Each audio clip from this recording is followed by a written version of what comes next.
अस्सलाम वालेकुम। आज की इस वीडियो में बात करेंगे इजराइल और यूएई के माबैन तय पाने वाले मुआहदे की, जिसकी आड़ में दरअसल यूएई ने इजराइल को तस्लीम कर लिया है। यूएई और इजराइल इत्तेहाद अमेरिका और मुस्लिम ममालिक के लिए क्या अहमियत रखता है और मिडल ईस्ट में होने वाली इस गैर मामूली पेशरफ्त जिस पर मिले जुले तासुरात सामने आए हैं, किसी ने इसे तारीख साज करार दिया तो किसी ने इसे धोखा और फरेब, किसी ने इसे अमन का पैगाम कहा तो किसी ने इसे तबाही और बर्बादी का मंसूबा करार दे दिया। किसी ने यूएई के हुक्मरानों को ही तवाइफ से तशबीह दे डाली। किस मुल्क की जानिब से क्या रद्द अमल सामने आया और बैनुल-अक़वामी तज्ज़ियाकार इसे कैसे देखते हैं, ये सब जानने के लिए आप मेरे साथ रहिएगा और वीडियो को एंड तक देखिएगा। आपसे गुजारिश है कि चैनल को सब्सक्राइब कर दीजिएगा, वीडियो को लाइक एंड शेयर और बेल आइकन भी प्रेस करना मत भूलिएगा। इजराइल के वज़ीर आज़म बेंजामिन नेतन्याहू और अबू धाबी के वलीयद शहजादा मोहम्मद बिन सलमान के साथ टेलीफोन पर मुआहदे पर मोल लगने के फौरन बाद ही सदर ट्रंप ने इस मुआहदे को एक बड़ा ब्रेक थ्रू करार देते हुए इसका ऐलान किया। मुआहदे के सामने आते ही इजराइल में जश्न का समा था और उन्होंने इसे अपने लिए तारीखी कामयाबी करार दिया। अमेरिकी सदर डोनाल्ड ट्रंप इसे अपने आने वाले इंतखाबात में कामयाबी की नवीद समझते हुए कहते हैं कि उन्होंने नामुमकिन को मुमकिन कर दिखाया है। ये कहना बिल्कुल दुरुस्त भी है, क्योंकि ऐसा करना उनकी मजबूरी भी थी। अमेरिकी सदारत का हुसूल इजराइल के चरणों को छुए बगैर भला कैसे मुमकिन है? इजराइल के आशीर्वाद के बगैर अमेरिकी सदारत की कुर्सी तक पहुंचना मुश्किल ही नहीं, नामुमकिन भी है। और हर अमेरिकी सदर की एक कोशिश होती है कि वो इक़्तिदार में आकर इजराइल से ताल्लुकात बेहतर बनाने में दूसरों पर सबकत ले जाए। फिर नवाज़ात का लामतनाही सिलसिला शुरू हो जाता है, जिसमें यूएस इजराइल को सालाना $3 अरब इमदाद देता है और अरबों डॉलर आसान शराइत पर उन्हें कर्ज दिया जाता है। एक तरफ तो यूएस और इजराइल के ताल्लुकात हैं जो वसी पहलुओं पर उस्तवार हैं, और दूसरी तरफ फ़लस्तीन है जो मुसलमानों के लिए निहायत अहमियत का हामिल है। फ़लस्तीन अंबिया की सरजमीन है और मुसलमानों का किबला अव्वल भी यही है, जिसके सबब यहूदियों के 1948 से फ़लस्तीन पर तसल्लुत से लेकर आज तक मुसलमानों ने इसकी शदीद मज़म्मत की है और मुस्लिम दुनिया को दरपेश तमाम मसाइल में सर-ए-फ़हरिस्त मसला फ़लस्तीन ही रहा है, और इस मसले का हल भी हमेशा उम्मा के इत्तेहाद में ही पोशीदा करार दिया गया। मुत्तहिदा अरब अमारात के साथ इजराइल के होने वाले इस मुआहदे ने न सिर्फ उम्मा के इत्तेहाद का पर्दा चाक कर दिया है, बल्कि मुस्लिम ममालिक की बदली हुई तरजीहात को भी मंजर आम पर ले आया है। और ये मुआहदा, जिसे तारीख साज अमन मुआहदा करार दिया जा रहा है, इसके मुताबिक यूएई इजराइल के साथ सफारती ताल्लुकात बहाल करेगा और उन्हें मजबूत बुनियादों पर उस्तवार करेगा। कहा गया है कि इस मुआहदे के नतीजे में इजराइल मगरबी किनारे के इलाकों का इलाहाक मुलतवी कर देगा। और इस मुआहदे में सबसे इम्पॉर्टेंट पॉइंट भी यही है, क्योंकि इन इलाकों के इलाहाक को मुलतवी करने का कहा गया है, मुकम्मल तौर पर ख़त्म करने का नहीं।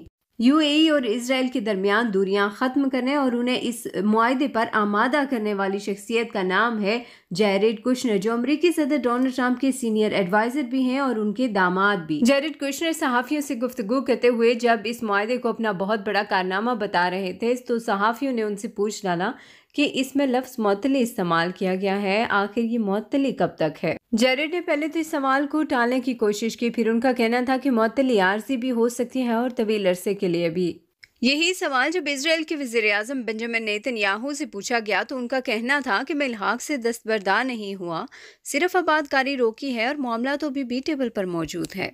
इस मुआहदे पे फ़लस्तीनी रहनुमाओं ने इजहार ख्याल करते हुए कहा कि यूनाइटेड अरब एमिरेट्स ने फ़लस्तीन को बेच डाला है, और वो भी बिल्कुल मुफ्त में, क्योंकि इस मुआहदे के मुताबिक ना तो इजराइल मुकम्मल तौर पर इल्हाक से दस्तबरदार हुआ है, ना ही इस मुअत्तली का कोई वक्त मुकर्रर किया गया है। उनका कहना था कि ये मुआहदा सिर्फ इल्हाक की मुखालफत करता है, और इसका मतलब ये हुआ कि ये इजराइल के कब्जे को जायज़ तस्लीम करता है। फ़लस्तीनी रहनुमाओं का मजीद कहना था कि यूनाइटेड अरब एमिरेट्स ने उनकी पीठ में खंजर घोंपा है और वो इस मुआहदे के जरिए अपनी आवाम की आंखों में भी धूल झोंकने की कोशिश में मसरूफ हैं। फ़लस्तीनी रहनुमा माजिदा अल मिस्री का कहना था कि ये फ़लस्तीन को तहलील करने की कोशिश और फ़लस्तीनियों के हुकूक पर डाका है। फ़लस्तीन के साबिक वजीर मुनीब अल मिस्री का मरहूम शेख ज़ैद बिन सुल्तान अल नहयान के बारे में कहना था कि मरहूम शेख ज़ैद हमेशा फ़लस्तीनियों के मजबूत हामी रहे, उन्हें फ़लस्तीन की हमायत पर फ़ख्र था, और मैं कभी सोच भी नहीं सकता था कि एक ऐसा स्याह दिन भी देखना पड़ेगा जिसमें यूएई फ़लस्तीनियों को अपने मकासद के लिए बेच डालेगा। बहरीन और ओमान की जानिब से भी इस मुआहदे का खैर मकदम किया गया। पर तबसरा करते हुए फलस्तीनी रहनुमाओं का कहना था कि हमें दुख है कि बहरीन जैसे मुल्क ने भी इसकी हिमायत कर दी। क्या वो फलस्तीनी अवाम और उनके हुकूक को भूल चुके हैं? मिस्र की जानिब से भी इस मुआहदे का खैर मकदम किया गया। फिलिस्तीनियों ने दीगर अरब रियासतों से भी हिमायत की अपील की, ताहम अरब अवाम के बारे में वो पूरी उम्मीद रहे। उनका कहना था कि उनके दिल फलस्तीनियों के साथ धड़कते हैं, वो महज रियासती जबर की वजह से खुलकर हिमायत का इजहार करने से कासिर हैं। सऊदी हुकूमत की जानिब से तो कोई सरकारी तासुर सामने नहीं आया, लेकिन सऊदी अवाम फलस्तीनियों की उम्मीदों पर जरूर पूरा उतरी है। सऊदी अवाम ने फलस्तीनियों से इज़हार यकजहती के लिए ट्विटर पर मरहूम शाह फैसल की तस्वीर शेयर की, जिन्होंने अक्टूबर 1973 में अरब इसराइल जंग के दौरान तेल पर पाबंदी आयद करके इसराइल और अमेरिका को सबक सिखाने की कोशिश की थी। सऊदी अवाम ने शाह फैसल की एक तकरीर का वो हिस्सा भी शेयर किया जिसमें वो कहते हुए सुनाई देते हैं, अगर तमाम अरब इसराइल के वजूद को कबूल करने और फलस्तीन को तकसीम करने पर राजी हो जाएं तो हम इनमें कभी भी शामिल नहीं होंगे। ईरान और तुर्की की हुकूमतों ने भी इस मुआहदे को मुकम्मल तौर पर मुस्तरद किया। ईरान ने इसे स्ट्रेटेजिक स्टूपिडिटी करार दिया। ईरानी सदर हसन रूहानी का कहना था कि अमारात का ख्याल है कि अगर वो अमेरिका और इसराइल हुकूमत से रुजू करेंगे तो उनकी सलामती में बेहतरी आएगी और उनकी मैशत में तरक्की होगी, लेकिन ये सरासर गलत है।